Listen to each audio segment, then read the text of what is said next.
June మాసపు 2వ శనివారపు దైవ వాక్య పరిచర్యకు మీ అందరినీ ప్రేమతో ఆహ్వానిస్తూ ఉన్నాను. మే మాసమంతా మండు వేసవిని చూసాము. ఇప్పుడిప్పుడే అక్కడక్కడ జల్లులు పడుతున్నాయన్న చల్లని కబురు వాతావరణ శాఖ మనకిస్తుంది.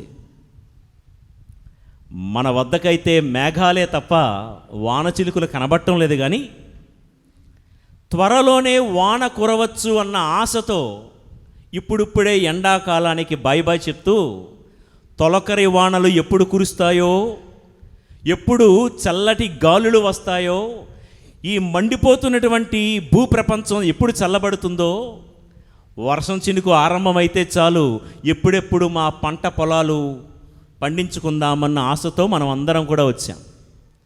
మనం సేద్యం చేసే ఆ పంట పండాలన్నా, చదువుకుంటున్న పిల్లలు నూతన విద్యా సంవత్సరం ఆరంభిస్తున్నారు, వారి చదువుల పంట పండాలన్నా, మన కుటుంబాల్లో కూడా ఆత్మ ఫలాలు అనే పంట పండాలంటే పైనుండి వరాల వాన కురవాల్సిందే, వరాల వర్షం దిగి రావాల్సిందే.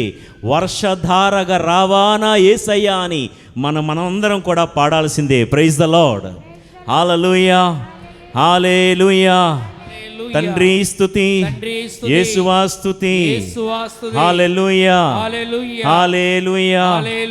మనమందరం ఒక చిన్న చరణం పాడుకుందామా? ఆ పాట మీ అందరికి వచ్చు కదా. ఏ పాట? అలా పాడాల్సిందే. మన పంటలు పండాలి అన్నా, మన చదువులలో దేవుడు వర్షధారగా దిగి రావాలన్నా మనం అందరం కూడా ఒక్కసారి ఒక చరణం మాత్రం పాడుకుందాం.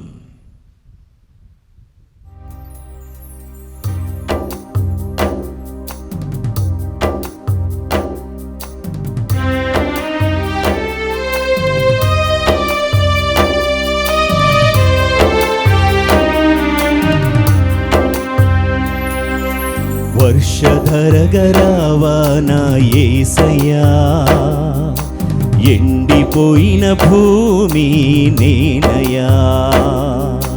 వర్షధరగరావానా యేసయ్యా, ఎండిపోయిన భూమి నేనయ్యా. ఈ నేలలో పంటలేదయ్యా, నా మనసులో శాంతి లేదయ్యా.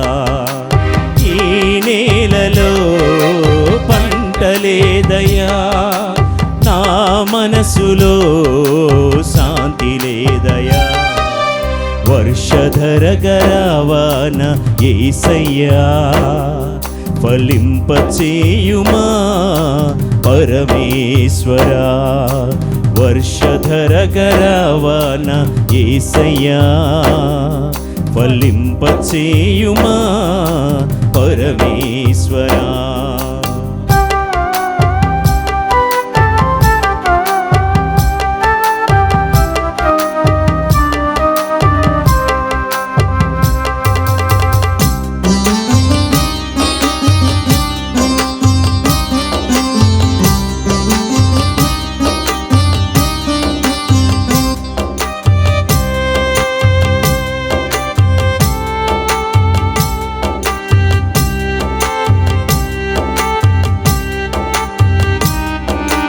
పాపములన్నీ పరిహరించుమా, భయములెల్లా పారద్రోలుమా.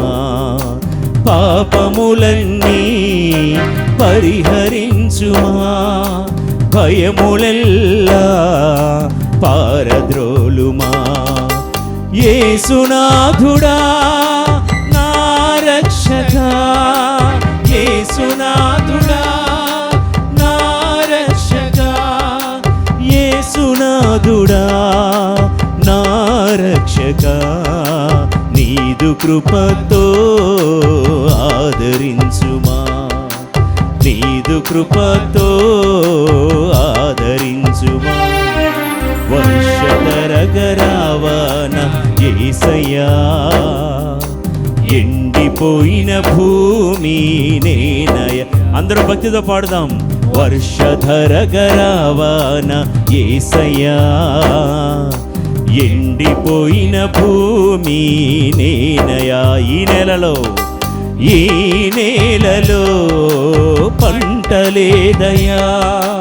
నా మనసులో శాంతి లేదయా.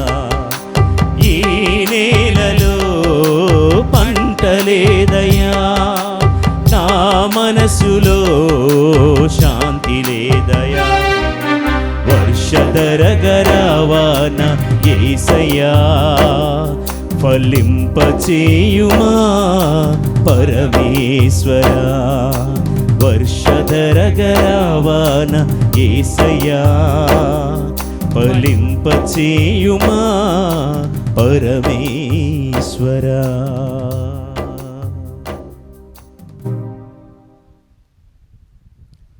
వరాల వర్షం మనందరి మీద దేవాది దేవుడు కురిపించునుగాక. ఆమేన్. ఈనాటి ప్రసంగానికి మూలవాక్యం హోషేయ గ్రంథం 6వ అధ్యాయం 3వ వచనము. హోషేయ గ్రంథం, the book of Hosea, chapter 6 verse 3. నేను చదువుతాను, వినండి. మీరందరూ నా తర్వాత చెప్పండి, కుడి చేతిని పైకెత్తి. మనము ప్రభువును తెలుసుకుని ప్రయత్నము చేయుదము. ప్రభువును తెలుసుకొని ప్రయత్నము చేయుదము. వేకువ వచ్చినంత నిశ్చయముగా, వేకువ వచ్చినంత నిశ్చయముగా. వసంతకాలపు వానలు, వసంతకాలపు వానలు వచ్చునంత నిక్కముగా, వచ్చినంత నిక్కముగా. అతడు మన చెంతకు వచ్చును. మన చెంతకు వచ్చును. Praise the lord. Praise the lord. Hallelujah. Hallelujah. Hallelujah. Hallelujah. మా ప్రతి రోజు ఉదయం వస్తుందా లేదా? రాత్రి బాగా పడుకున్నాక మనకిష్టం ఉన్నా ఇష్టం లేకపోయినా, ఇంటి తలుపులు కిటికీలు మూసేసుకున్నా, ఉదయించే సూర్యుడు ఉదయించక మానడు. ప్రతిరోజు ఉదయం ఎలాగైతే వస్తుందో, మండే వేసవ తర్వాత తొలకరి వానలు, వర్షం ఎంత ఖచ్చితంగా నిక్కంగా వస్తాయో, మనం ఆరాధిస్తున్న దేవుడు కూడా ఆయనను నమ్ముకొని ఆరాధిస్తున్న బిడ్డల వద్దకు వచ్చుట అంతే నిక్కము. నమ్మిన వాళ్ళు గట్టిగా చప్పట్లు కొడదాం.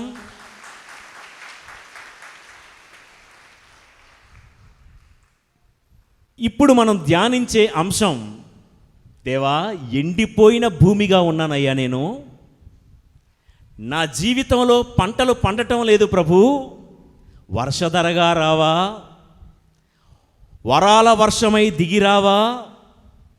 తొలకరి వానలో దాగిన మర్మం ఏంటో ఈరోజు మనం అందరం కూడా నేర్చుకోబోతున్నాం. ప్రియులకు దేవుని బిడ్డలారా, లోకంలో ఉన్న మనుషులంతా, వారు ఏ మతానికి చెందిన వాళ్ళైనా, ఏ వర్గానికి చెందిన వాళ్ళైనా, దేవుణ్ణి వెతుక్కుంటూ రకరకాల ప్రాంతాలకు వెళ్తూ ఉంటారు.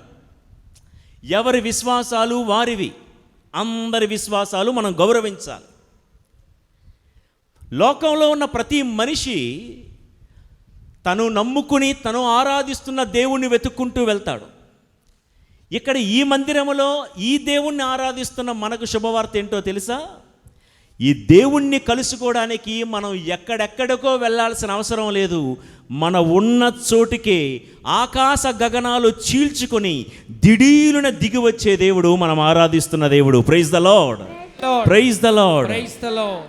నువ్వు కావాలి రావాలి అని పిలిస్తే అగ్ని మంటల్లో కూడా దిగి వచ్చే దేవుడు ఆయన. నువ్వు రావాలి కావాలి అని పిలిస్తే సింహాల బోనుల మధ్యలో ఉన్నా కూడా దిగి వచ్చే దేవుడు ఆయన. నువ్వు బ్రతుకుతున్నది పెంకుటిల్లులో అయినా, పాకలోనైనా, చివరికి డేరాలో బ్రతుకుతున్నా, చెట్టు కిందే నువ్వు కాపురం ఉంటున్నా, నువ్వు ఉన్న చోటికే దిగి వచ్చే దేవుడు. నిన్ను వెతుక్కుంటూ, ఓయి ఆదాము నువ్వెక్కడ, పొదల్లో ఉన్నావా? ఆదామును వెతుక్కుంటూ వచ్చిన దేవుడు.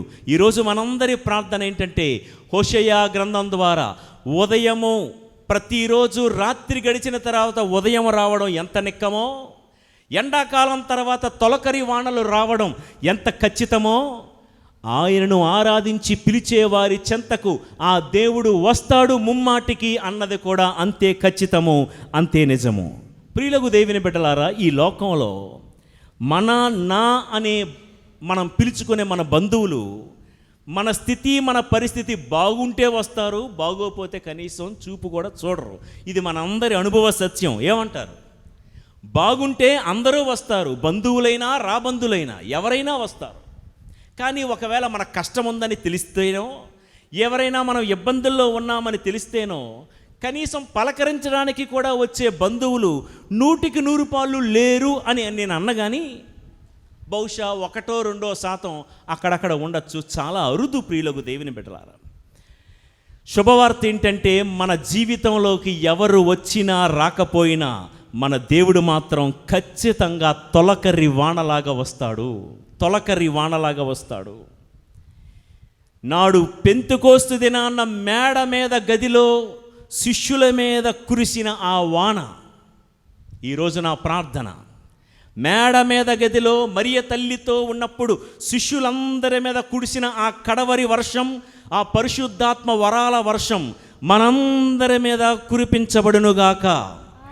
ఏ ఒక్కరి మీదో ఏ కొందరి మీదో కాదు, ప్రతి విశ్వాసి మీద ఈ పుణ్యక్షేత్రానికి వచ్చి ఈ ఆరాధనలో లైవ్ ద్వారా పాలు పంచుకుంటున్న ప్రతి ఒక్కరి ద్వారా దేవుని యొక్క వరాల వర్షం కురియునుగాక. ఆమేన్. ఇదే దేవుడి ఆశ. అయితే వాన వాన వల్లప్ప అన్నట్లుగా ఇందాక నుంచి వాన రావాలి, వర్షం రావాలి, వర్షధరగ రావా అని పాడుతున్నాం. అసలు ఒకరు వానలో ఎందుకు తడవాలి? ఇది ప్రశ్న. వానలో మనము తడవాల్సిన అవసరం ఏముంది? నేను మాట్లాడుతున్నది ఏ వాన గురించో మీకు అర్థమైంది కదా. వానలో తడవమన్నారు కదా ఫాదర్ గారు అని చెప్పేసి వెళ్ళి రేపు నుంచి కురిసే వానలో తడిశారు. నేను మాట్లాడుతున్న వాన అది కాదు. పైనుండి ఆకాశ గగనాలు చీల్చుకొని దిగివచ్చే వరాల వర్షం, పరిశుద్ధాత్మ వరాభిషేకం, అమ్మ మీద శిష్యుల మీద కురిసిన ఆ వాన మనందరి మీద కురవాలి. అసలు ఎందుకు ఆ దేవుడి యొక్క వానలో వర్షంలో మనం తడవాలి? తడిస్తే ఏమవుతుంది? ఒక 4-5 మాటలు చెప్పి నేను ఈ వాక్య పరిచరణ ముగిస్తాను. నంబర్ 1, వానలో దాగిన దీవెన ఏంటి? అసలు వానలో ఏముంది? వాన ఐక్యపరిచేది. వాన ఐక్యపరిచేది.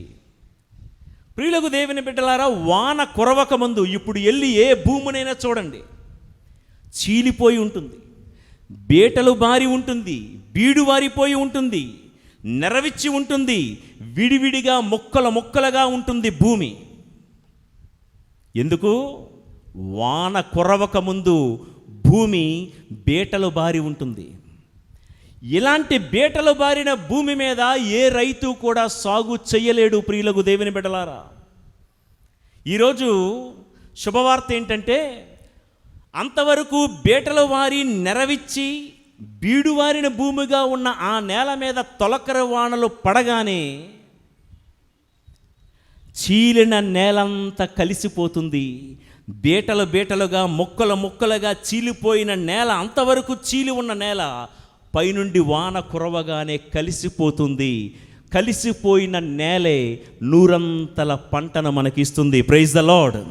హల్లెలూయా. హల్లెలూయా. చక్కటి మాట. ఇర్మియా గ్రంథం 14వ అధ్యాయము 4వ వచనములో ఇర్మియా ప్రవక్త గారు ఏమంటున్నారో విందాం. వానలు లేక నేల ఎండిపోవుటచే రైతులు నిరాశ చెంది మొగము కప్పుకొనుచున్నారు. వింటున్నారా? మరొకసారి చదువుతాను, వినండి. ఇర్మియా 14:4. వానలు లేక నేల ఎండిపోవుటచే. ఆ నేల ఎండిపోయింది ఎందుకు? వాన కుర్రవక. ఆ నేల చీలిపోయి మొక్కలుగా బేటల బారి ఉంది ఎందుకు? వాన కుర్రవక. వాన కుర్రవని చోట రైతు ఏం చేస్తున్నాడో తెలుసా?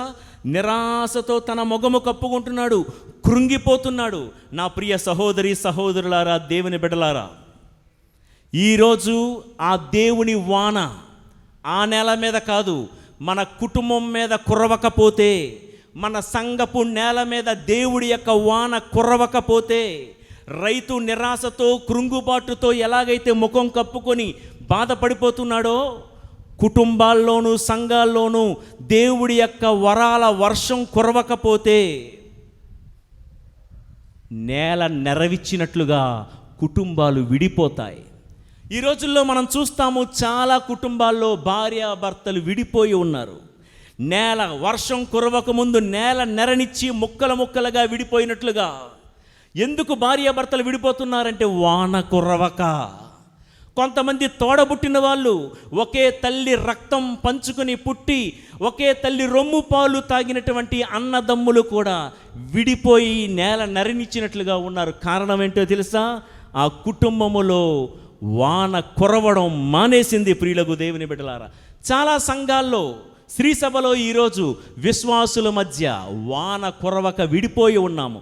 కులాల పేరిట, ప్రాంతాల పేరిట, భాషల పేరిట, వర్గాల పేరిట, జాతుల పేరిట నేల నెరవిచ్చి విడిపోతుంది, చీలిపోతుంది. కారణం ఏంటో తెలుసా? చెప్పుకోవడానికి సంఘం గొప్పదే, పెద్దదే, పాతదే, చరిత్ర అయితే చాతాడంతుంది.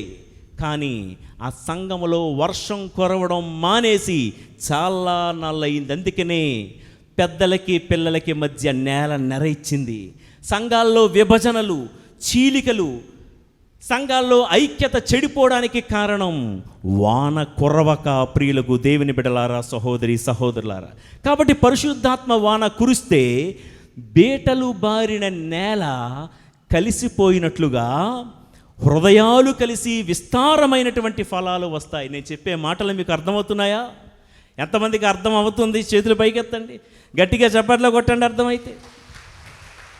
ఈరోజు మన ప్రార్థన ఈ దివ్య సప్రసాదనాథుని, ఈ తిరుహృదయ ప్రభుని ఒకటే అడుగుదాం. దేవా, నా నేల, నా ఇంటి నేల, నా సంఘపు నేల, నా దేశపు నేల నెరవిచ్చిందయ్యా. ముక్కలు ముక్కలుగా విడిపోయామయ్యా.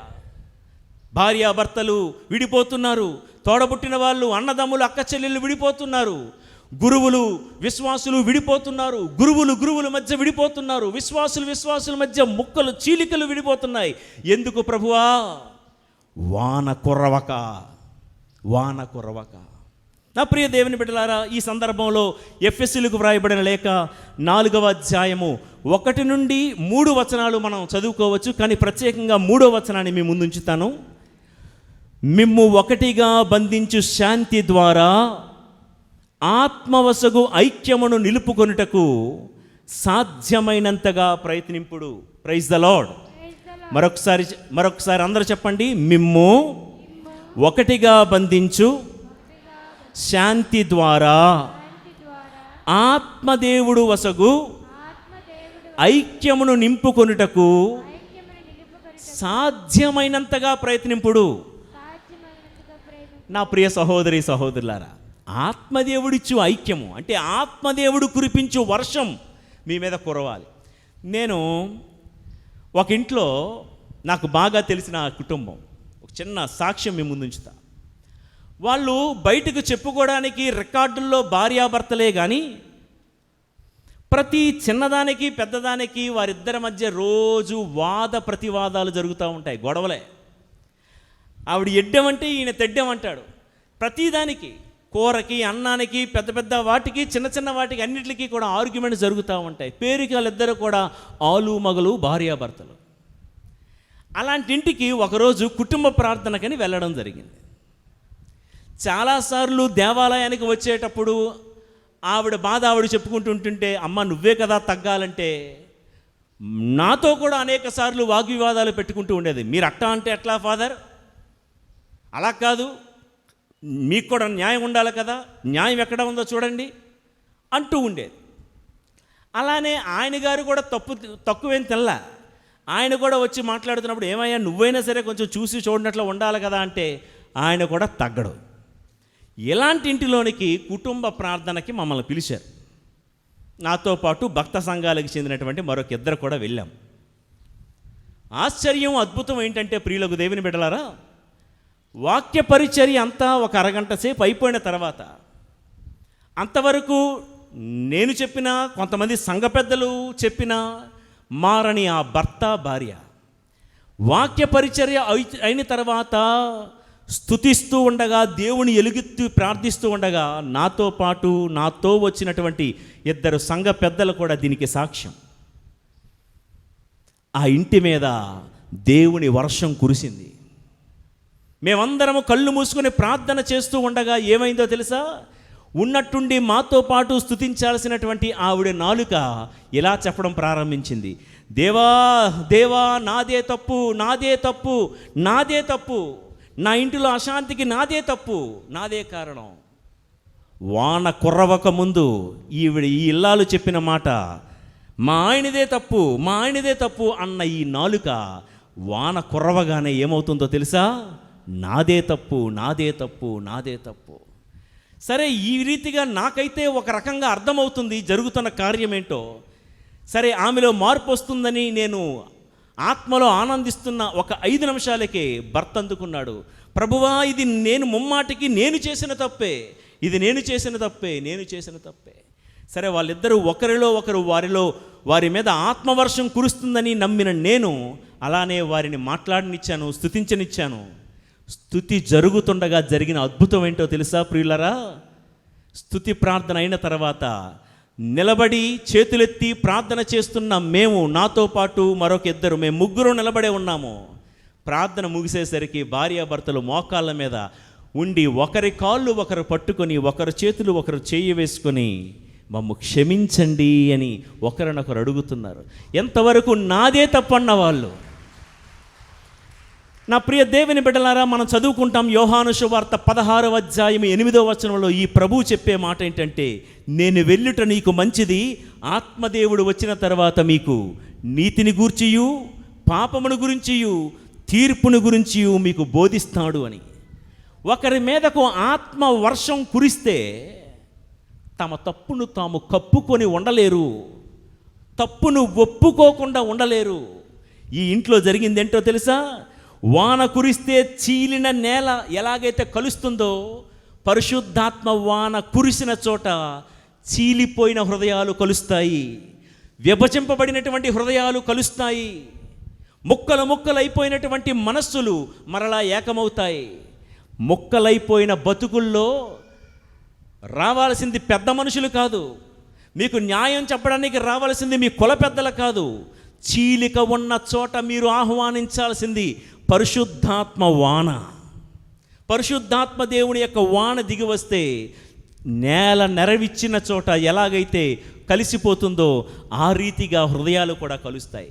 ఇదే మాట యోబు తన గ్రంథంలో 38వ అధ్యాయము, యోబు గ్రంథం 38వ అధ్యాయము 37 నుండి 38 వచనాలు, 37 నుండి 38 వచనాలు. అందరూ నా తర్వాత చెప్పండి స్వరం పెంచి.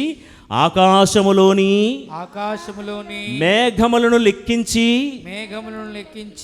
వాని చేత వానలు కురిపించినదెవరు?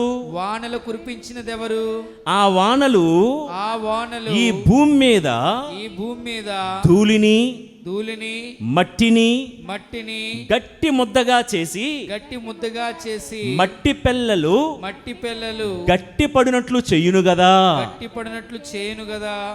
యోబు ఏం చెప్తున్నాడంటే ఈ మాటల్లో, వాన పైనుండి కురిస్తే అంతవరకు నెరనిచ్చి బీటలు వారినటువంటి నేల ఏమవుతుందంట? మట్టి పెళ్ళలన్నీ కరిగి ఒకదానితో ఒకటి అతుక్కునేలా చేసేది పైనుండి కురిసే వరాల వర్షం, తొలకరి వాన, పరిశుద్ధాత్మ వర్షం. Praise the Lord. ఇంకా తొలకరి మాన్సూన్, నైరుతి ఋతుపవనాలు రాకముందే ఈ వాక్యం మీ ముందు ఎందుకు ఉంచుతున్నానంటే, దేవుడి కృపను బట్టి కురిసే ప్రతి చినుకులో మీకు ఈ వాక్యం స్ఫురణకు రావాలి, ఈ వాక్యం మీకు జ్ఞాపకం రావాలి.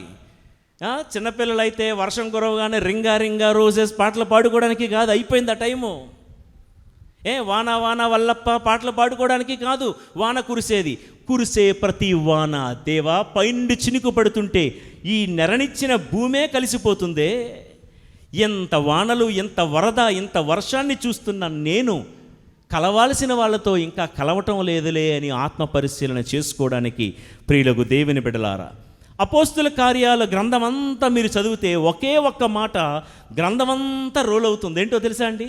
వారు ఏక మనస్సుతో ఐక్యమత్యముతో కలిసి బ్రతికారు. ఏంటంట? వారు ఏక మనసుతో ఐక్యమత్యంతో కలిసి బ్రతికారు. ఈ అపోస్తులే వాన కురవక ముందు, అంటే పరిశుద్ధాత్మ రాకముందు చీలిపోయారు, చెదరిపోయారు. ఒక్కొక్కడు ఒక్కొక్క చోటికి వెళ్ళిపోయారు. చేపలు పట్టుకోవడానికి ఒకడు వెళ్ళిపోయాడు, పన్ను వసూలు చేసుకోవడానికి మరొకడు వెళ్ళిపోయాడు, అనుమానం పెనుబోతంతో మరొకడు వెళ్ళిపోయాడు. ఒక్కొక్కరు ఒక్కొక్క మూలకు వెళ్ళిపోతుంటే వారి మీద వాన కురిసింది. చీలిపోయినటువంటి చెదరిపోయినటువంటి శిష్యులందరూ మరలా ఒక్క చోటకి రాగలిగారు. వాళ్ళందరూ ఏక మనసుతో ఐక్యమత్యంతో కలిసి బ్రతికారు. అపోస్తల కార్యాలు 2వ అధ్యాయంలో మనం చదువుతాము. ఫ్రిగియా, పంపీలియా, గ్రీసు, హీబ్రూ, యూదియా, యుదీమియా ప్రాంతాల నుంచి వచ్చిన వాళ్ళందరూ ఒకే భాషలో మాట్లాడసాగిరి. హల్లెలూయా, హల్లెలూయా. నా ప్రియ దేవుని బిడ్డలారా, నేను మిమ్మల్ని ఒక మాట అడుగుతా. మేము హోలీ స్పిరిట్ పొందామండి, మాకు కూడా పరిశుద్ధాత్మ దేవుడు దిగి వచ్చారండి, మాకు కూడా వరాల ఆత్మాభిషేకం ఉందండి, మేము కూడా భద్రమైన అభ్యంగం పొందామండి, మేము కూడా బిషప్ గారు మమ్మల్ని ఇక్కడ కొట్టి పరిశుద్ధాత్మ వరముద్రను పొందు అన్నారు, receive the seal of the holy spirit అన్నారు. So what? అలా అన్నంత మాత్రాన మన మీద వరాల పరిశుద్ధాత్మ వాన కురిసినట్టు కాదు. నీలో నాలో ఆత్మవాన కురిసింది అని ఎట్లా చెప్తాం? నంబర్ 1, వాన కురవగానే నెరనిచ్చి ఉన్న నేలంతా కలిసిపోయినట్లుగా నీ మీద దేవుడి వాన కురిస్తే నువ్వు ముమ్మాటికి కలిసే ఉంటావు.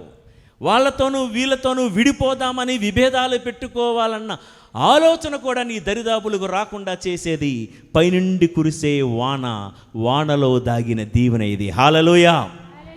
ఇక 2వ మాట, అసలు ఈ వానలో ఎందుకు తడవాలి? వానలో తడిస్తే నెరనిచ్చిన నేల, చెప్పాలి, నెరనిచ్చిన నేల కలిసిపోతుంది. మట్టి పిల్లలన్నీ కరిగి కలిసిపోయినట్లుగా సేద్యానికి పనికొస్తుంది ఆ పొలం వాన కురిస్తే. వాన కురవనంత వరకు మనం ఏమైనా కానీ ఎందుకు పనికిరాని వాళ్ళం మనం. వాన కురిసి కలిస్తేనే ఆ వ్యవసాయి ఈ క్షేత్రంలో, ఈ పొలములో సేద్యం చేయడానికి ఆయనకు పనికి వచ్చే పొలంగా మనం మారుతాం. బేటల వారి వీడిపోయి చీలిపోయి, మీరు ఎన్నన్నా చెప్పండి ఫాదర్, మీకు పనా పాట, మీకేముంది వేరే పని, మాలా కష్టాలు ఉన్నాయా? ప్రసంగం చెప్పడం, వెళ్ళి పడుకోవడం, అంతేగా. మీరు చెప్పండి, మీకేం తెలుసు మా కష్టాలు, మా ఏరకోళ్ళు చేసిన పాపం ఏంటో మీకు చెప్తే, మా మరదలు చేసింది ఏంటో మీకు తెలిస్తే, మా తమ్ముడు మా అక్క ఏం చేసిందో మీకు తెలియదు ఫాదర్, మీరు అట్టా మాట్లాడతారు మైకు ముందు.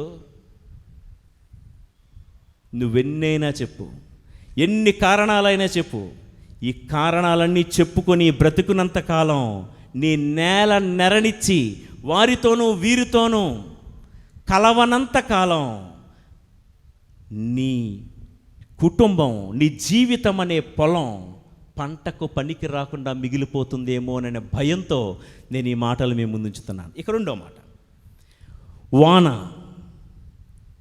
వానలో ఏముంది? చిగురింపచేసే శక్తి ఉంది. ఏముంది? సౌండ్ పెంచండి. మొదటిది ఏంటి? వాన ఐక్యపరిచేది, చెప్పాలి ఏంటి? 2వది వాన చిగురింపచేసేది. గత వారం అటు ఒరిస్సా ప్రాంతంలో, కొంచెం అడవి ప్రాంతంలో నేను వైజాగ్ నుంచి వెళ్తున్నప్పుడు, అదే అడవి ప్రాంతం అన్నారు, బై రోడ్డు వెళ్తున్నా, అన్నీ కూడా చెట్లన్నీ ఎట్టా ఉన్నాయి, ఎండిపోయి, ఎందుకురా బాబు ఇక్కడ ఉన్నాం అన్నట్టు. ఎందుకంటే ఎండాకాలం కదా పాపం, అన్ని కొమ్మలు ఆకులు పడిపోయి అంత ఇదిగా ఉంది. ఇది అడివా లేకపోతే ఎడారా అని అనిపించింది. ఒక 2 రోజుల క్రితం అట్నుంచి మళ్ళీ రిటర్న్ ప్రయాణం చేస్తున్నాను. ఈ వారం 10 రోజుల గ్యాప్లో 2-3 వర్షాలు పడినాయి అక్కడ. మరి ఇక్కడ పడ్డాయి లేదో నాకు తెలియదు. 2-3 వర్షాలు పడితే నేను అనుకున్నా, మొన్నటి వరకు నా కంటికి ఎడారిగా కనిపించిన ప్రాంతమైనా ఇది, మీరు చెప్తే నమ్మరు కానీ ఊటీలాగా ఉంది అది. ఊటీ అంటే ఏమైంది బాబు అని అడిగితే నేలంతా బురదగా ఉంది. ఎవరు చెప్పినా చెప్పకపోయినా మనకు అర్థమైద్ది. గత రాత్రో మొన్నో భోరున పెద్ద వర్షం కురివింది. ఒక వర్షానికి మొన్నటి వరకు ఎండిపోయి ఎప్పుడెప్పుడు నరకబడతాదా అని కనిపించినటువంటి ఆ చెట్టు ఇప్పుడు చూస్తే పచ్చటి చెట్టుగా మారింది. నా ప్రియ దేవుని బిడ్డలారా, మన జీవితంలో కూడా ఏ విషయంలో, ఏ రంగంలో నీవు ఎండిపోయావో ఈరోజు దేవుడితో చెప్పు. మనందరి జీవితాలు ఎప్పుడూ పచ్చగానే ఉండమండి, అన్ని రోజులు ఒకలాగా ఉండవు. ఏ విషయంలో ఎండిపోయాము? కొంతమంది ఇదిగో చదువుల్లో లాస్ట్ ఇయర్ అంతా అకాడమిక్ ఇయర్లో నీవు ఎండిపోయావా? నీ చదువుల్లో, నీవు చేస్తున్న వ్యాపారంలో ఎండిపోయావా? నాలాంటి సేవకులు చేయాల్సిన సేవ చేయాల్సిన రీతిలో చేయకుండా సేవలో ఎండిపోయామా? కుటుంబాన్ని చక్కదిద్దుకునే విషయంలో ఎండిపోయారా మీలో కొంతమంది? ఏ రంగంలో, ఏ విషయంలో ఓడిపోయావు? అది సంసారంలోనో, వ్యాపారంలోనో, ఇంతకుముందు ఎంత భక్తిగా ప్రార్థించేదాన్నో ఇప్పుడు ప్రార్థన చేయలేకపోతున్నాను, భక్తిలో ఎండిపోయావా? ఎండిపోయి రేపో మాపో నరకబడతావని, 10 మందిలో అపహాస్యమైపోతావని కృంగిపోయి ఈరోజు ఇక్కడ గనక నువ్వు కూర్చొని వాక్యం వింటే, మళ్ళీ చాలామంది జీవితాల్లో మన మోడివారిపోయిన ఎండిపోయిన జీవితాన్ని చూసి ఎవరో కాదు, మన పక్కన ఉన్న వాళ్ళే పక్కకెళ్ళి పక్క నవ్వుకొని నిన్ను హేళన చేస్తున్నారా? నా ప్రియ దేవుని బిడ్డలారా, ఇక్కడున్న మనలో చాలామంది నాతో వచ్చి చెప్పుకుంటూ ఉంటారు, ఫాదర్ కాయ కష్టం చేసి అప్పో సొప్పో చేసి పిల్లల్ని చదివిస్తున్నానండి, నా పిల్లలు పచ్చగా చిగురిస్తారనుకుంటే నా కళ్ళ ముందే నా పిల్లలు ఎండిపోతున్నారు, కళ్ళ ముందే పిల్లలు ఎండిపోతున్నారు. ఒక చదువులు, స్కూలు వ్యవహారాలు ఏదో రకంగా గట్టెక్కేస్తున్నది వేరే సంగతి, ఏదో రకంగా మనకు సహాయం అందుతుంది, ఏదో రకంగా వాళ్ళు చదువులు అయిపోతున్నాయి. కానీ నా పిల్లలు పచ్చగా ఎదుగుతారనుకున్నానండి, భక్తిలోను, మర్యాదలోను, సంస్కారంలోను. వాడి హెయిర్ స్టైల్ చూస్తుంటే నా కళ్ళ ముందే ఎండిపోతున్నాడు, ఏం అనలేకపోతున్నాడు. నా బిడ్డ డ్రెస్ వేసుకునే విధానం చూస్తుంటే ఎండిపోతున్నట్లు కనబడుతుంది, నా బిడ్డ మాట తీరు ఎండిపోతున్నట్లు కనబడుతుంది. మాలాగా మా చిన్నతనంలో మోకరించి ప్రార్థన చేసేవాళ్ళం, కానీ పిల్లలు ఎండిపోతున్నారు భక్తిలో అని కొంతమంది. మొన్నటి వరకు మా వ్యాపారం పచ్చగా బాగుందయ్యా, ఏమైందో ఏమో, వాడుక భాషలో చెప్తున్నాను, ఏ దిష్టి తగిలిందో, ఏ కను దిష్టి తగిలిందో మా మీద. మేము చేసుకునే వ్యాపారాలు పచ్చగా ఉంటాయనుకున్న మా వ్యాపారాలు ఎండిపోతున్నాయి. నా కళ్ళ ముందే నా దేశం, నా సంఘం ఎండిపోతుంది. ఒక శుభవార్త, ఒకవేళ ఎండి మోడువారిన చెట్టులో దేవుడి సన్నిధికి నీవు వచ్చావేమో, నిన్ను చిగురింపచేసే ఒకే ఒక వ్యక్తి మనం ఆరాధిస్తున్నటువంటి యేసు ప్రభువు. ఆయన ఆజ్ఞాపిస్తే గగనాలు చీల్చుకొని కడవరి వాన మనందరి మీద కురిస్తే, ఈరోజు వరకు ఎండిపోయి మోడువారి రేపో మాపో నరకబడతావని 10 మంది చేత అనిపించుకున్న నీ బ్రతుకు మెల్లమెల్లగా చిగురించడం ప్రారంభమవుతుంది. నరకబడతావని ఏ నోళ్ళైతే అన్నాయో వాళ్ళ కంటి ముందే మహావృక్షంగా ఎదిగే కృప నా దేవుడు మీ అందరికీ దయచేయునుగాక. ప్రైజ్ ద లార్డ్, హల్లెలూయా. ఒకరి మీద పరిశుద్ధాత్మ దేవుని యొక్క వాన కురిస్తే మోడైన జీవితం పచ్చటి ఏదైనా తోటలా మారుతుంది. నిజంగా వానకు అంత శక్తి ఉందా? వర్షానికి అంత శక్తి ఉందా? చూడండి, యోబు గ్రంథం 14వ అధ్యాయము 7 నుండి 9 వచనాలు. యోబు గ్రంథం 14వ అధ్యాయం 7 నుండి 9 వచనాలు నేను చదువుతాను, వినండి. నరకబడిన చెట్టు మరలా చిగుర్చి తిరిగి కొమ్మలు చాచునని ఆశగలదు. ఈ మాట జాగ్రత్తగా వినండి. ఆ చెట్టు వ్రేళ్ళు ఎండిపోయినను, మోడు శిథిలమైపోయినను, నీరు తగలగానే అది మరలా చిగురించి లేత మొక్కవలే కొమ్మలు కాయును. హల్లెలూయా, హల్లెలూయా. బైబిల్ గ్రంథంలో మనిషిని చెట్టుతో పోల్చారు. బైబిల్ గ్రంథంలో మనిషిని చెట్టుతో పోల్చారు. యేసుప్రభు ఒక గుడ్డివాడికి స్వస్థతనిస్తూ ఇలా తాకి, ఇప్పుడు నీకు కనబడుతున్నారా అంటే వాడు ఏమన్నాడు? కనబడుతున్నారు కానీ వాళ్ళు చెట్ల వలె కనబడుతున్నారు అన్నాడు. దానియేలు గ్రంథంలో నెబుకద్నెజర్ రాజు కూడా చెట్టుతో పోల్చుకొని మాట్లాడడం మనం వింటాం. సరే వినండి, ఇక్కడ యోబు ఏమంటున్నాడంటే, నరకబడిన చెట్టు మరలా చిగుర్చుననే ఆశ కలదంట. ఆ చెట్టు ఎలాగుందో? చెట్టు అంటే ఏంటండి? ఎవరా చెట్టు? చెప్పండి, ఎవరా చెట్టు? ఇలాగన్నాను నేనా? మనమే ఆ చెట్టు. ఆ చెట్టు పరిస్థితి ఎలాగుందో తెలుసా? యోబు ఏమంటున్నాడంటే, దాని వేళ్ళు ఎండిపోయాయంట. ఏమండి, వ్రేళ్ళు ఎండిపోతే ఆ చెట్టు మళ్ళా బతుకుతుందా? వ్రేళ్ళు ఎండిపోయినను, మోడంతా శిథిలమైపోయినను, నీ జీవితంలో వేరేంటి అంటే అతి ముఖ్యమైనది ఏంటి?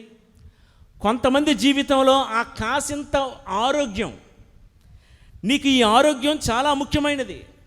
ఆ ఉన్న ఆరోగ్యం కూడా చెడిపోయినట్లు సైతానుగాడు చేస్తాడు ఒక్కోసారి. నీవు బ్రతకడానికి నీ వ్యాపారం, నువ్వు చేసుకునే ఆ చిన్న వ్యాపారం నీకు చాలా ముఖ్యం. నువ్వు చేస్తున్న ఆ చిన్న ఉద్యోగం చాలా ముఖ్యం. అది కూడా ఉంటుందో లేదో అన్నట్లుగా ఊడిపోయినట్టుగా చేస్తాడు సైతానుగాడు. నువ్వు బ్రతకడానికి నీ కుటుంబం, నీ అనుబంధాలు చాలా ముఖ్యం. ఏ రోజు ఊడిపోతాయో అన్నట్లుగా చేస్తాడు సైతానుగాడు. నా మాట వినండి అమ్మా, నా వైపు చూస్తూ వినండి. ఆ చెట్టుకున్న వేరు ఎండిపోయింది. మీ లైఫ్లో ఏదైతే ఇది నా వేరు, ఇది నా బలం. ఇక్కడున్న చాలామంది అనుకుంటారు కదా, నా పెద్ద కొడుకు నా బలం, నా కూతురు నా బలం. ఏంటమ్మట్టా చూస్తున్నారు కాదా? కొంతమంది కొనుక్కుంటూ తిట్టుకుంటున్నారు అనుకోండి, అది వేరే సంగతి. కొంతమంది నా భర్తే నా వేరు, నా బలం, నా భార్యే నా వేరు, నా బలం. ఏదైతే నా బలం, నా వేరు, కొంతమంది అనుకుంటారు నా స్నేహితులే నా వేరు, నా బలం. ఆ వేరే కుళ్ళిపోయింది. ఎవరినైతే నా బలం, నా ఆధారం, నా శరణం, నా సర్వస్వం అని అనుకొని నీ సర్వస్వాన్ని అర్పించుకున్నావో వాళ్ళే కుళ్ళిపోయారా నీ లైఫ్లో? నేను చెప్పే మాట అర్థమవుతుందా? ఎవరినైతే నీవు నమ్మి నీ సర్వస్వాన్ని అర్పించుకొని వారి కోసం నీ జీవితం అంతా పణంగా పెట్టి, ఇదే నా వేరు, ఈమె నా వేరు, ఇతడే నా వేరు అని నీ జీవితం అంతా వారి కోసం పణంగా పెడితే సైతాను ఏం చేస్తాడో తెలుసా? ఆ వేరు కుళ్ళిపోయేటట్లు చేస్తాడు. ఆ వేరు నీ నుండి శాశ్వతంగా దూరం అయిపోయినట్లు చేస్తాడు. వేళ్ళు ఎండిపోయినను, మోడు శిథిలమైపోయినను. గమ్మత్తు చూడండి, మిరకిల్. ఎప్పుడైతే నీరు తగలగానే, అమ్మ అందరూ స్వరం చెప్పండి, నీరు తగలగానే, మరొకసారి నీరు తగలగానే అది మరలా చిగురించి లేత మొక్క వలె కొమ్మలు కాయును. ఇక ఈ చెట్టు, ఇక ఈ మనిషి బ్రతకలేడురా, ఇక ఈడు పని అయిపోయిందిరా. వేరే కుళ్ళిపోయిన ఈ చెట్టు ఎందుకు పనికి వస్తుంది? ఆ కుటుంబంలో అన్నదమ్ములు, అక్క చెల్లెళ్ళు అందరూ విడిపోయారా. ఆ పెద్ద దిక్కు, ఆ పెద్ద ఆయన పోయిన తర్వాత ఆ కుటుంబం అంతా మొక్కలైపోయిందిరా. ఆ తాత, ఆ పెద్ద ఆయన బ్రతికున్న కాలం అంతా కూడా ఎంత మంచి పేరు సంపాదించాడు. ఆ పెద్ద ఆయన కాటికి వెళ్ళిపోయిన తర్వాత ఆయనతోనే అయిపోయింది ఆ ఇంటి పని. ఆ ఇంటి వేరు కుళ్ళిపోయిందని ఎవరో కాదు, నీ చుట్టాలే నీ గురించి ఒకవేళ తప్పుగా మాట్లాడుతుంటే నమ్ము నా మాట. నిజమే, నీ వేరు కుళ్ళిపోయిన మాట నిజమే, నీ మోడంతా శిథిలమైపోయిన మాట నిజమే. నీరు తగలగానే, ఇమ్మీడియట్లీ నీరు తగలగానే రేపో మాపో నరకబడుతుందని 10 మంది చేత అనిపించుకున్న ఈ చెట్టు, ఈ బెరడు మరలా శాఖోపశాఖలుగా చిగురించడం ప్రారంభిస్తుంది. గట్టిగా చప్పట్లు కొడుతూ దేవుడికి వందనాలు అర్పిద్దాం. Praise the lord, praise the lord.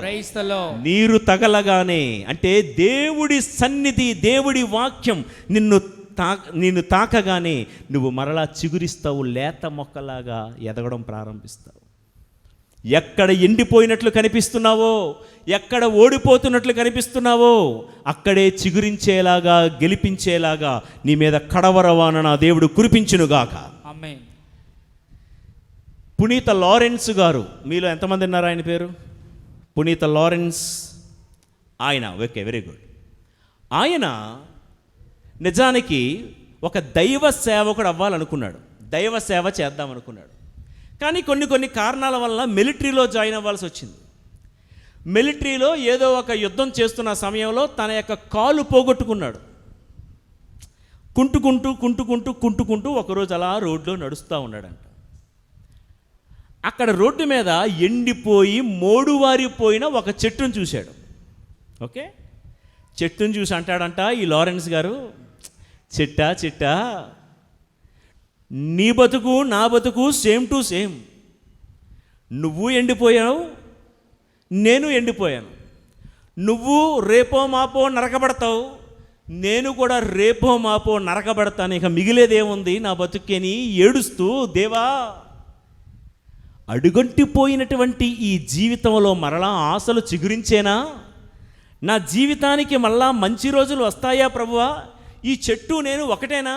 అదిగో అది ఎండిపోతుంది, రేపో మాపో కొట్టివేయబడుతుంది. అటు రెంటికి చెందని రేవడలాగా అయిపోయింది నా బతుకు. అటు మిలిటరీలో కూడా కాలిపోయిందని పొమ్మన్నారు, ఇటు సేవ చేయడానికి కూడా నా ఒంట్లో ఆరోగ్యం లేదు. ఎలా ప్రభువా? మంచి రోజులు నా జీవితంలో వస్తాయా? మంచి దినాలు చూస్తానా అని లారెన్స్ తనలో తాను కుమిలిపోతుంటే పరిశుద్ధాత్మ మెల్లని స్వరం వినబడింది. ఏంటో తెలుసా? లారెన్స్, మరలా 2 వారాల తర్వాత నువ్వు ఇదే దారిలో రావాలి అని. ఎక్కడికి రావడానికే కుంటుకుంటూ కాలు ఇడుచుకుంటూ వచ్చాను, మళ్ళా రమ్మంటావా ప్రభువా? ఇది నా మాట. 2 వారాల తర్వాత మరలా అదే దారిలో వస్తుంటే, సరే తన ఫ్రెండ్ ఎలా ఉందో చూద్దామని వెళ్ళాడంట. ఎవరా ఫ్రెండ్? ఆ ఎండిపోయిన చెట్టు.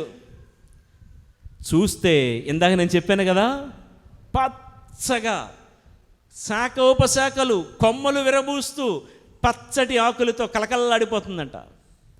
పరిశుద్ధాత్మ దేవుని మెల్లని స్వరం, లారెన్స్, ఈ చెట్టును ఏం చేశానో నీ జీవితాన్ని కూడా నేను అలానే చేస్తాను అని. గట్టిగా చప్పట్లు కొట్టండి. ఈ కుంటివాడు, కాలు పోగొట్టుకున్నవాడు, రేపో మాపో నరకబడతాను, ఇక నా జీవితం ఇంతే అని అనుకున్న లారెన్స్కి సువార్థికుడిగా మారాడు. ఈరోజు లారెన్స్ అని పిలవం ఆయన్ని, సెయింట్ లారెన్స్ అని పిలుస్తున్నాం. అంటే సువార్థికుడిగా మాత్రమే కాదు, పునీతుడిగా మారే కృప దేవుడు దయచేశాడు. హల్లెలూయా, హల్లెలూయా, హల్లెలూయా, హల్లెలూయా. ప్రియులకు దేవుని బిడ్డలారా, పరిశుద్ధాత్మ వాన నీ మీద కురిస్తే నీవు చిగురించడం మాత్రమే కాదు, నీలో ఉన్న ఆత్మ ఫలాలు విస్తారముగా సమృద్ధిగా కురుస్తాయి. మళ్ళీ కురవాల్సిన ఆత్మఫలాలు ఏంటో తెలుసా? మర్చిపోయారు మీరందరూ. గలతీలకు రాయబడిన లేఖ 5వ అధ్యాయం 22లో మళ్ళీ పండాల్సిన మొట్టమొదటి ఫలం ఏంటండి? ఇప్పుడు అమ్మ నా వైపు చూడండి, 2 చేతుల పైకి ఎత్తండి. అంటే మీరు ఉన్నారా లేదా తెలియడం కోసం చప్పట్లు కొట్టండి. ఓకే, ఒకరి మీద వాన కురవగా సమృద్ధిగా ఫలిస్తామన్నాం. మనం ఫలిస్తే మొట్టమొదటి ఆత్మఫలము ఏమిటి లిస్టులో? చెప్పాలి, ప్రేమ. ప్రేమ. నువ్వు ఫలించావని చెప్పడానికి మొట్టమొదటిది ఏంటో తెలుసా? ప్రేమ అనే ఫలము నీలో ఫలించాలి. నిగ్రహము, కంట్రోలింగ్ పవర్, కంట్రోల్ చేసుకోగలగాలి. నేను అసలు కంట్రోల్ చేసుకోలేకపోతున్నానండి, నేను అంత మాట అనకూడదు అనుకుంటాను కానీ కంట్రోల్ అవ్వదండి అంటే, నీకు వారికి తేడా ఏముంది? వారికి అంటే ఎవరో నీకు తెలుసు కదా, నేను చెప్పాల్సిన పని లేదు కదా. నీ కన్నును నేను ఎంత చూడకూడదు అనుకుంటున్నాను, నేను కంట్రోల్ చేసుకోలేకపోతున్నానంటే నీకు వారికి తేడా ఏముంది? నా ప్రియ సహోదరి సహోదరులారా, నీవెవరో తెలుసా? పేతురు గారు అంటున్నారు, నువ్వు సామాన్యుడువు కాదు, దేవుని సొంత ప్రజవి, ఆయన రక్తముతో వెలగానిచ్చి కొనుక్కోబడిన వాడవు, రాజరికపు గురుకులము, ఆయన అద్భుత కార్యాలు ప్రకటింప ఏర్పాటు చేయబడిన దానవు. So never compare with ordinary people. You are not ordinary, you are called to be extraordinary. నీవు సామాన్యుడివే, కానీ అసామాన్య కార్యాలు చేయడానికి పిలవబడ్డావు నీవు. నా ప్రియ సహోదరి సహోదరులారా, నిగ్రహం అనే ఫలం ఉంటే ఐగుప్తులో చుట్టూ పాపం పొంచి ఉన్న పరిశుద్ధుడిగా బ్రతికిన యోసేపులాగా నువ్వు బ్రతకగలవు.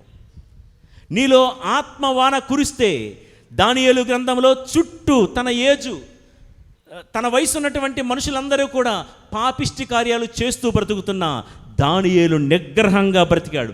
తనకంటూ తన టైం టేబుల్ ప్రకారంగా వెళ్ళిపోతూ ఉండేవాడు.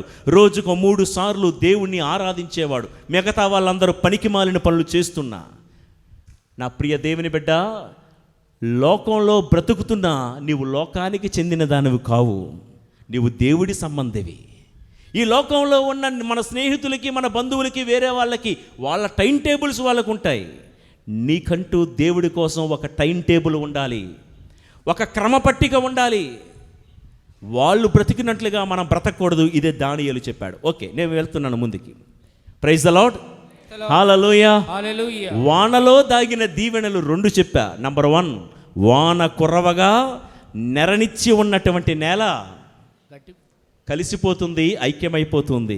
కలిసిన నేలలోనే సేద్యము సాధ్యమగును.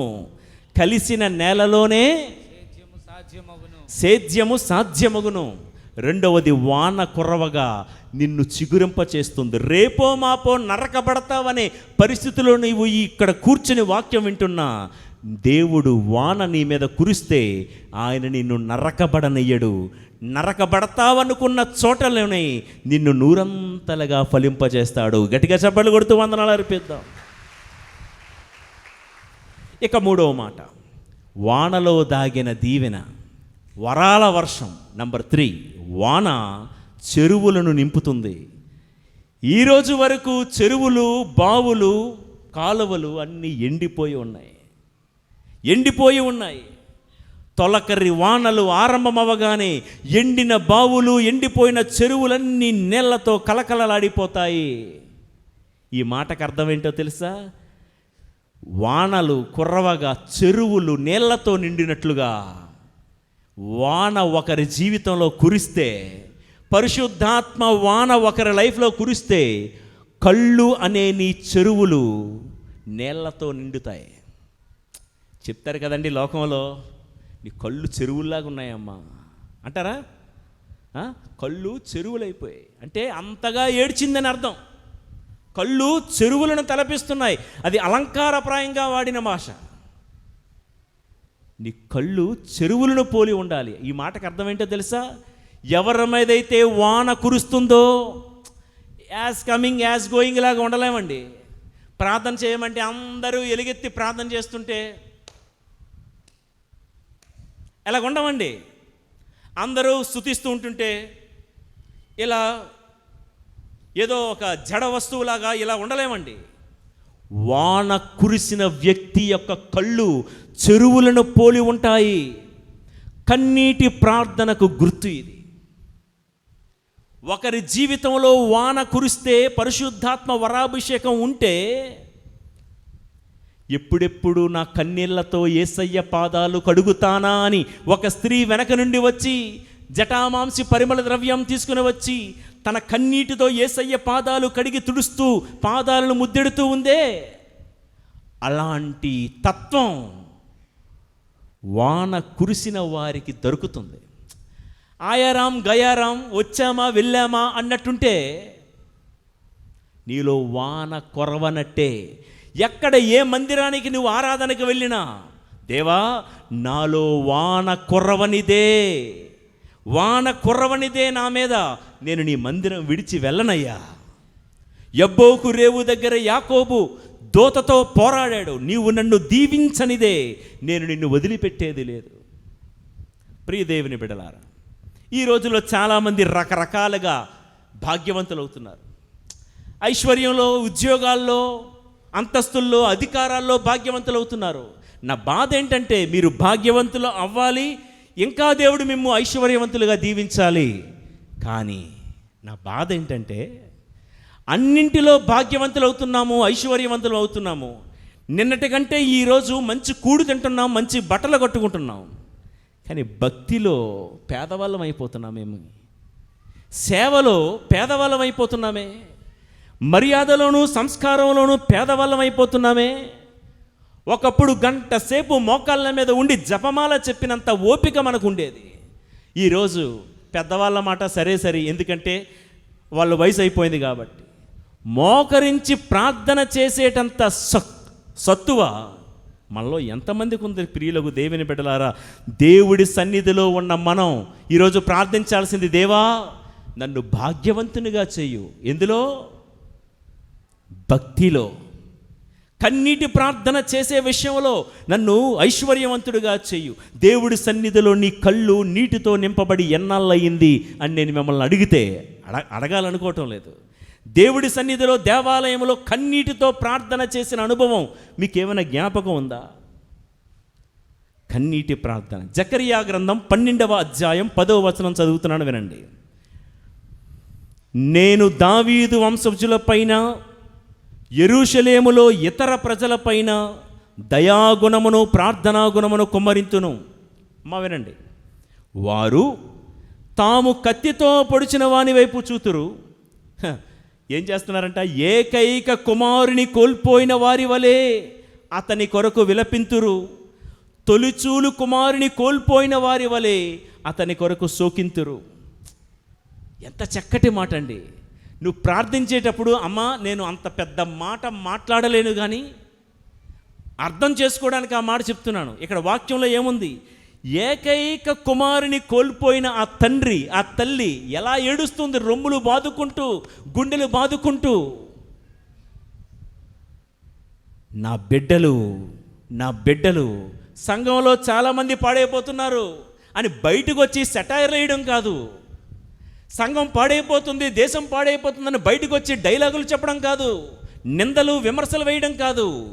మోకాళ్ళ మీద ఉండి ఏకైక కుమారుని కోల్పోయిన ఒక తండ్రి ఎలా విలపిస్తాడో నీ సంఘం పాడైపోతుంది. అలా దేవుడు ముందుకొచ్చి ఏనాడైనా కన్నీటి ప్రార్థన చేసావా?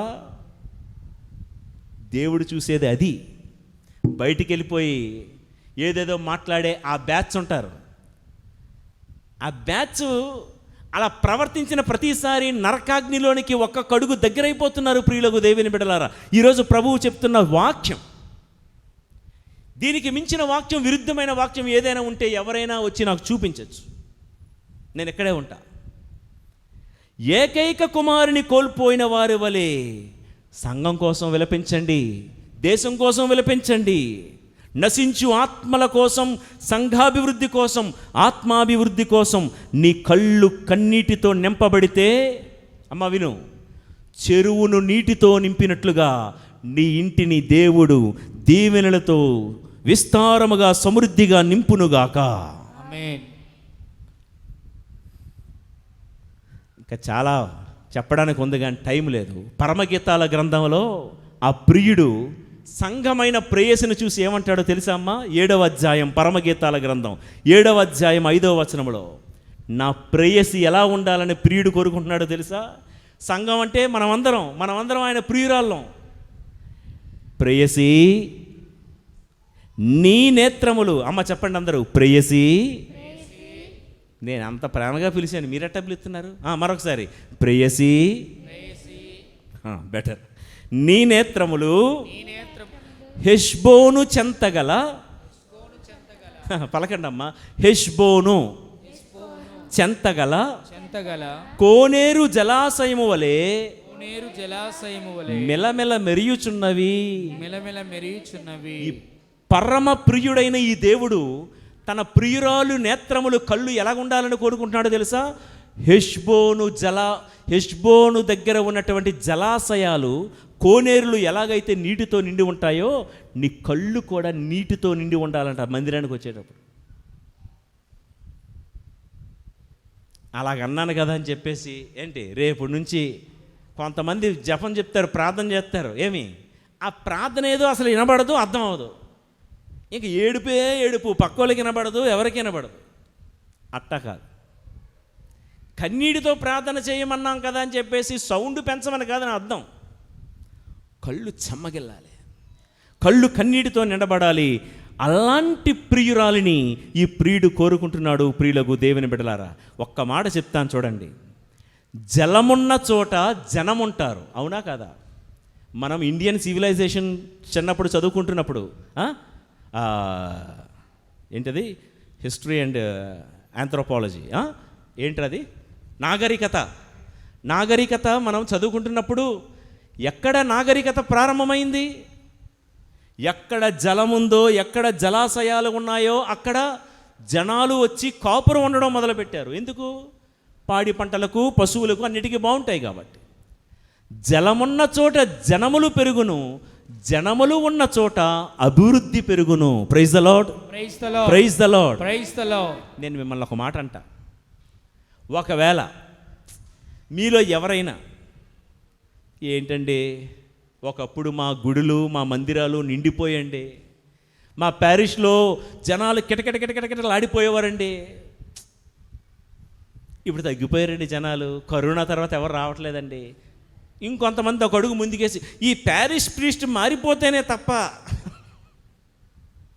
మా గుళ్ళు నిండమంటారు. ఆయన ఏం చేస్తాడు పాపం? ఒక మాట చెప్తాను వినండి. జలమున్న చోట జనములు పెరుగుదురు. ఒకవేళ ఇదే నీ ఫీలింగ్ అనుకో, మా మందిరాలు ఖాళీ అయిపోతున్నాయని, నువ్వు నీ కళ్ళు జలములతో, కన్నీటి ప్రార్థనతో నిండి, దేవా మా మందిరాలు నింపు, దేవా మా మందిరాలను సమృద్ధిగా దీవించంటే, జలము ఎక్కడైతే నీ కళ్ళల్లో నుంచి కారుతుందో అక్కడ జనములు వస్తూ ఉంటారు. ఒక వెల్లువలా, ప్రవాహంలా పారుతూ ఉంటారు. జనములు ఎక్కడ ఉంటారో అక్కడ ఆటోమేటిక్గా కుటుంబమైన, సంఘమైన అభివృద్ధి చెందడం ప్రారంభిస్తుంది. ప్రైజ్ ద లార్డ్, హల్లెలూయా. నేను త్వరగా ముగిస్తున్నాను. ఇక 4వది. 3వది ఏం చెప్పాను? వాన ఏం నింపుతుంది? చెరువులను నింపినట్లుగా పైనుండి కురిసే వాన నీ కుటుంబాలను, నీ ఇంటిలో ఏదైతే కొదువుగా ఉందో వాటన్నిటినీ కూడా నింపునుగాక.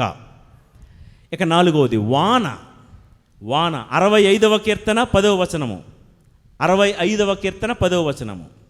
అందరు నా తర్వాత మీ కుడి చేతిని పైకెత్తి చెప్పండి అమ్మా. నీవు కుండపోతగా వాన కురిపించి నేల దుక్కులు తడుపుదువు, మట్టి పెళ్ళలను కరిగించి చదును చెయ్యుదువు. Praise the lord. వాన కురవగా వచ్చేది ఏంటంటే గట్టులన్నీ చదును చేయబడతాయి. ఇప్పుడు అక్కడ ఇక్కడ గట్టులన్నీ ఉంటాయి కదా, ఎప్పుడైతే వాన ఏపుగా కురుస్తుందో గట్టులన్నీ కూడా చదును చేయబడతాయి. గట్టు అంటే హద్దు. ప్రియులకు దేవుని బిడ్డలారా, కొందరికి కొన్ని హద్దులు ఉంటాయి. భక్తిలో కూడా హద్దు ఉంటుంది. ఏంటో తెలుసా? ఎందుకండి ఇంత వాక్యం, ఇంత సాల్లే హద్దు. అమ్మ ఎందుకండి అన్ని పూజలు, వాడు సాల్లే హద్దు. సంతోష దేవరాశ్యాలు చెప్పాం కదా, దుఃఖ దేవరాశ్యాలు కూడా చెప్తాం. ఉదయం చెప్పేసాం కదండి జపమాల, మళ్ళీ ఎందుకు సాయంత్రం? హద్దు. అర్థమవుతుందా మీకు? మందిరంలో గంట సేపు కూర్చోవాలా? గంట సేపు ఎందుకండి ప్రసంగం? ఈ ఎండలో, ఈ ఒక్కపోతలో అరగంట చాలు. కొంతమంది ఇంగ్లీష్లో అడుగుతారు, ఫాదర్ షార్ట్ మాస్ ఏటట. మరి అదేంటి నాకు ఎంతవరకు అర్థం అవ్వలేదు. లాంగ్ మాస్ ఒకటి, షార్ట్ మాస్ ఒకటి. హద్దు. వాన కుర్రవక గట్లు పెరిగిపోయాయి. హద్దులు పెంచేసుకున్నాం.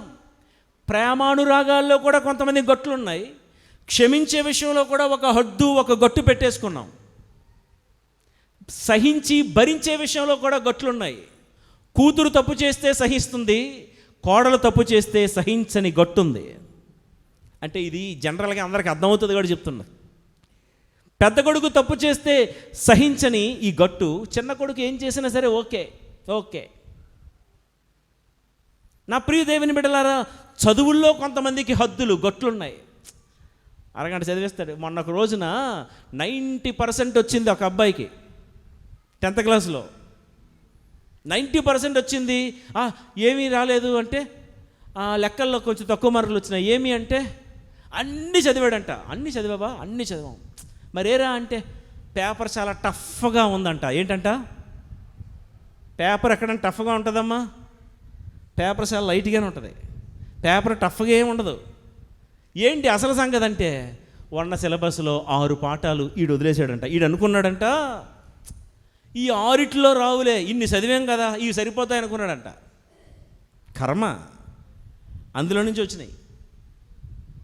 అంటే చదువుకున్న పిల్లోడు ఏమనుకుంటున్నాడంటే, ఒకడు చదువుతాడు, 2 వదిలేస్తాడు, ఇది ఓకేలేని.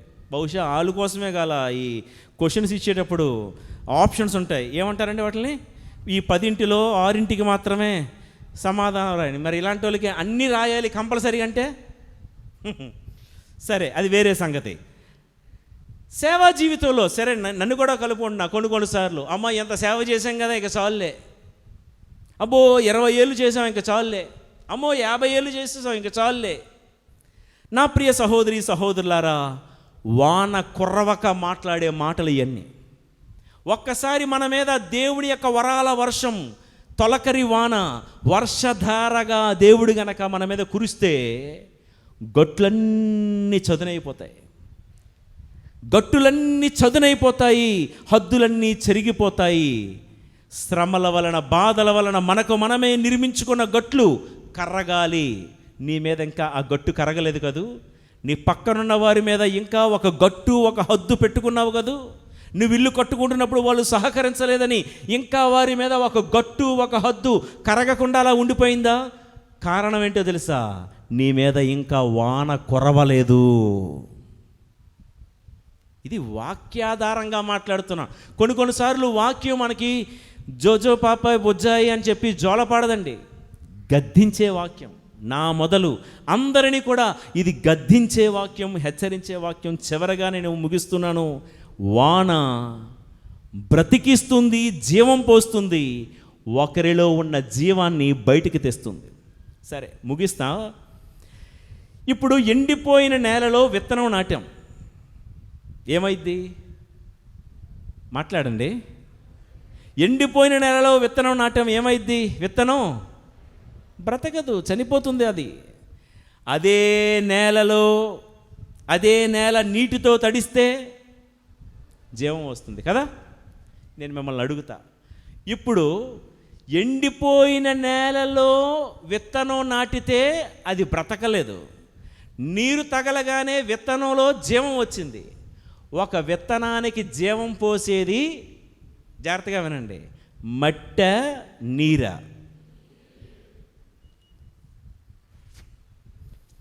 నేను మళ్ళీ తెలుగులో ఒకసారి అడుగుతాను, జాగ్రత్తగా వినండి. ఎండిపోయిన మట్టిలో, మళ్ళీ పార్టీ మార్చకూడదు మీరు, ఎండిపోయిన మట్టిలో విత్తనం నాటాము, అది ఎదగదు, జీవం ఉండదు. ఇప్పుడు నీటిలో తడిసినటువంటి మట్టిలో విత్తనం నాటాము, మీరేమన్నారు? అది జీవం పొందుతుందన్నాం. నేను అడిగిన ప్రశ్న ఏంటంటే, ఒక విత్తనం బ్రతకడానికి మట్టి కారణమా, నీరు కారణమా అని అడిగా. ఎంత తేడా అయితే అట్లా. ఇప్పుడు నీరే కారణం అనుకోండి, మీరు ఇందాక చెప్పినట్లుగా. ఒక నీటిలో విత్తనం వేయండి, కొన్నాళ్ళు ఏమైద్దమ్మా? కుళ్ళిపోద్ది. మట్టిలో, వినండి, మట్టికే విత్తనానికి జీవం పోసే శక్తి ఉంది, కానీ ఒక్కొక్కసారి ఆ మట్టికి ఆ విషయం తెలియదు. నీరు తగలనంత వరకు ఎండిపోయిన బీడువారిన మట్టిలో ఉన్న విత్తనం అలాగే ఉండిపోద్ది. మట్టికి కూడా తెలియదు నాలో ఎంత కెపాసిటీ ఉందా, నాలో ఎంత శక్తి ఉందా, ఎంత చిన్న విత్తనాన్ని అంత పెద్ద చెట్టుగా మార్చే ఎనర్జీ నాలో ఉందా అని మట్టికే తెలియకపోతే, ఎక్కడి నుంచో కాలువలుగా పారుకుంటూ వచ్చిన ఆ నీరు వాసన మట్టికి తగలగానే జ్ఞాపకం చేస్తుంది, మట్టా నువ్వు కేవలం మట్టివి కాదే, ఈ విత్తనాన్ని పెద్ద చెట్టుగా మార్చే ఎనర్జీ నీలో దాగి ఉందని, నీలో ఉన్న కెపాసిటీని, నీలో ఉన్న ప్రతిభను నీకు గుర్తు చేసి నీ ప్రతిభను బయటకు తీసే శక్తి కేవలము పైనుండి కురిసే వానకు మాత్రమే ఉంది. గట్టిగా చప్పట్లు కొట్టు. ఇక్కడున్న మనందరిలో ఏదో ఒక ప్రతిభే ఉంది. దేవుడు ఎవరిని వృధాగా సృష్టించలేదు. None of us are waste beings here. అందరూ ఏదో ఒక పనికి, కార్యానికి ఉపయోగపడతామనే దేవుడు సృష్టించాడు. కానీ మనం ఏమనుకుంటామంటే, వాళ్ళంత సీన్ మాకు లేదు, ఎవరు నేర్పించాడో ఈ డైలాగులు మాత్రం బాగా నేర్చేసుకున్నాం, మాకు అంత సీన్ లేదండి. అంత సీన్ లేకపోతే ఈ సృష్టికర్త నిన్ను సృష్టించి ఉండేవాడే కాదు. ఎందుకు ఈ పనికి మాలిన డైలాగులు వాడుతున్నామో తెలుసా? వాళ్ళు చేసినట్లుగా మేము చేయలేమండి, మాకంత లేదండి. నీ మీద వాన కురవక, నీ మీద పరిశుద్ధాత్మ వరాభిషేకం, వానాభిషేకం రాక, ఈ ఎండిపోయిన మట్టిలో ఉన్న విత్తనం కూడా అలాగే అనుకుంది. ఈ మట్టి కూడా నాకు అంత సీన్ లేదులే అని. ఎప్పుడైతే నీటి తాకిడి ఆ మట్టిని తాకిందో, నువ్వేంటో నీకు జ్ఞాపకం చేసే శక్తి నీటికుంది, వానకుంది. ఒక సింపుల్ ఎగ్జాంపుల్ చెప్పి ముగిస్తా. పేతురు గారు ఒకరోజు చేపలు పట్టుకుంటున్నాడు. రాత్రంతా శ్రమపడినా ఏమీ దొరకలేదు. ప్రభు అన్నారు, నువ్వు నా వెనకాతలు వచ్చేయి, నిన్ను నేను మనుషులను పట్టువారిగా చేస్తానన్నాడు. వల పడవ వదిలిపెట్టేసి వచ్చేసాడు. 3.5 సంవత్సరాల పాటు యేసయ్య వెనకాతలు తిరిగారు. నేను మిమ్మల్ని అడుగుతున్నా, 3.5 సంవత్సరాలలో మనుషులను పట్టు మాట దేవుడు ఎరుగు, మనుషులను పట్టు ఒక్క మనిషినైనా పట్టాడా? అయ్యా, ఒక్క మనిషినైనా పట్టారా పేతురు గారు? దొరికిన చిన్న చేప పిల్లను కూడా వదిలేశాడు కదా. ఎవరు మంట కాసుకుంటుంటే ఒక చిన్న పని పిల్ల వచ్చింది. ఏమంది? ఏ నువ్వు కూడా ఆయన గుంపులో వాడివే కదా అంటే, నా మీదొట్టు, ఆయన ఎవరో నేను ఎరుగును. అరే రే రే రే రే దొరికిన చిన్న చేప పిల్లను కూడా పట్టుకోలేకపోయిన చేతకాని ఈ పేతురు. అక్కడ సువార్త చెప్పే అవకాశం వచ్చింది, వాక్యం ప్రకటించే అవకాశం వచ్చింది, సాక్ష్యం చెప్పే అవకాశం వచ్చింది, దాన్ని వదిలేసుకున్నాడు. ఒక్కసారి మేడ మీద గదిలో ఉన్న పేతురు మీదకి వాన కురిసింది. మీకు తెలుసుగా తర్వాత 3.5 సంవత్సరాల్లో ఒక్క చేపను కూడా పట్టలేకపోయాడు. ఇప్పుడు వాన కురవగానే ఒక్క ప్రసంగానికి ఒకేసారి 3,000 చేపలకు జ్ఞానస్నానం ఇచ్చి రక్షణ పొందేలా చేశాడు. గట్టిగా చెప్పండి కొట్టండి. నా ప్రియ దేవుని బిడ్డలారా, ఈ ఆరాధనలో పాలు పంచుకుంటున్న మనందరి మీదకు ఆ కడవరి వాన కురువునుగాక. అందరూ మోకరించండి. అందరూ మోకరించి ఈ సమయంలో, దేవా మా మీద, మా పిల్లల మీద ఈ వాన కురవాలి ప్రభువా, ప్రార్థన చేయండి. దేవా, ద్వితీయోపదేశ కాండములో నీవిచ్చినటువంటి ఆ మాటలు, ఆ వాగ్దానాలు జ్ఞాపకం చేసుకోండి. దేవుడు ఈరోజు ఇచ్చిన 4 ప్రామిసెస్, 4 వాగ్దానాలు. నీవు చేయు కార్యములన్నిటా నేను నీకు తోడుగా ఉంటానన్నాడు. నీ మీద దండయాత్ర చేయు ప్రతి శత్రువుని నేనే ఓడిస్తానన్నాడు. నీ గిడ్డంగులను శ్రేష్టమైన ధాన్యముతో నేనే నింపుతానన్నాడు. నీవు సేద్యం చేస్తున్న మీ పంట పొలాల మీద సకాలంలో వానలు కురిపిస్తాను నేనే. అప్పు తీసుకునేవాడువుగా ఉండవు, ఇక మీదట అప్పిచ్చేవాడువుగానే ఉంటావని. ఈ వాగ్దానాలన్నీ మా జీవితంలో నెరవేరాలంటే ప్రభు, మా మీద కురవాలి వాన, మా మీద కురవాలి కడవరి వర్షం. కురిపించు ప్రభు, కురిపించండి ప్రభు మా మీద వర్షం. ఎన్నో ఏళ్ళుగా వానలు, ఆ పరిశుద్ధాత్మ వాన మా మీద కురవక మేము ఎండిపోయాము ప్రభు. మమ్ము ఆశీర్వదించండి, మమ్ము దీవించండి అని మనమందరము కూడా చిన్న ప్రార్థన చేసుకుందాం. ఇందాకలా పాడిన వర్షధరగ రావా గీతాన్ని మరొక్కసారి పాడుకుని ఆశీర్వాదాలు పొందుకుందాం.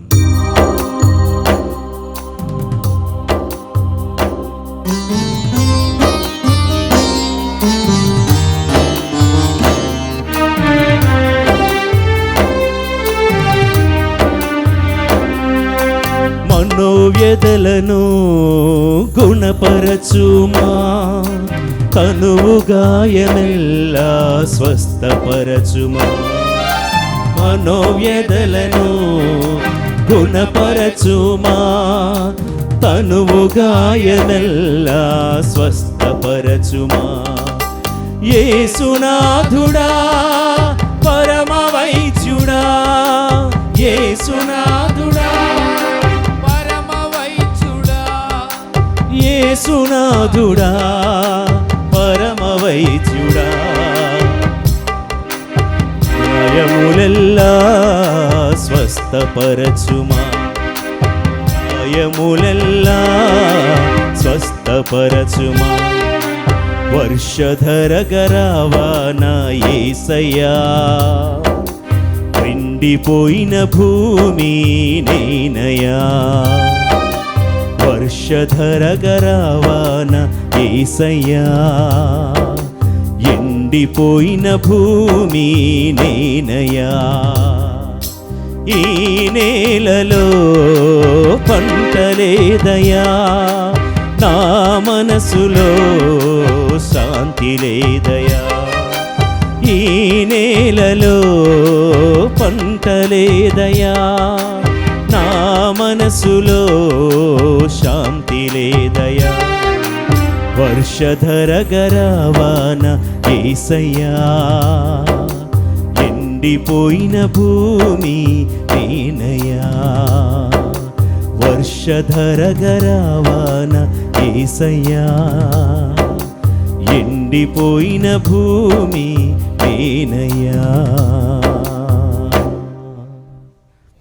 చేతులు జోడించుకొని ప్రార్థన చేసుకుందాం. ప్రభు, ఎండిపోయాము ప్రభు, నీ యొక్క వాన మా మీద కురవక, నీ యొక్క నీటి తాకిడి మమ్ము పలకరించక ఎండిపోయాము. భక్తిలో ఎండిపోయాము, సంస్కారములో ఎండిపోయాము, మర్యాదలో ఎండిపోయాము. దేవా, ఎక్కడ ఎండిపోయామో అక్కడే మమ్మందరినీ కూడా చిగురింప చెయ్యు ప్రభు. వానలో దాగిన దీవెన మేము విన్నాము. వర్షధారగా రా ప్రభువా. ఈ నేలలో పంట పండి చానాళ్ళయింది ప్రభు.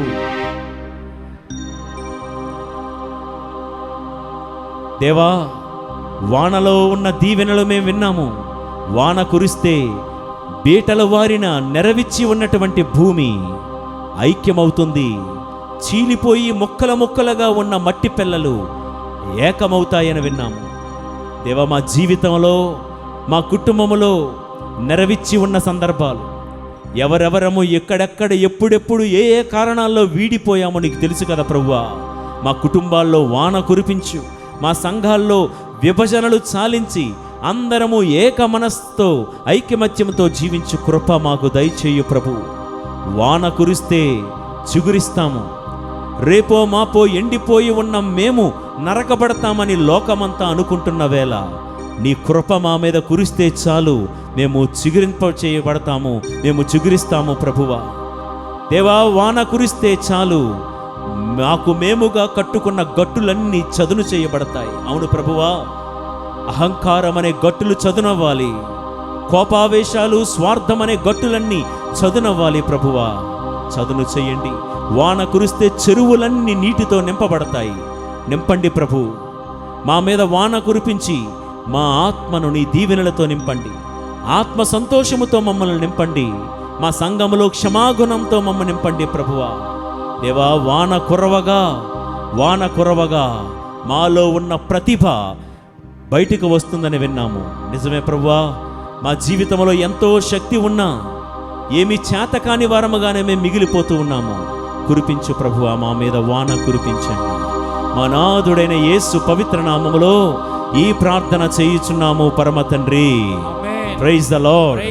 హల్లెలూయా. హల్లెలూయా. ఓ హృదయమా, తిరు హృదయమా, ఓ హృదయమా, తిరు హృదయమా, మా మీద దయ చూపండి, మీ దివ్య రాజ్యములో చేర్చుకోనండి. మా మీద దయ చూపండి, మీ దివ్య రాజ్యములో చేర్చుకోనండి.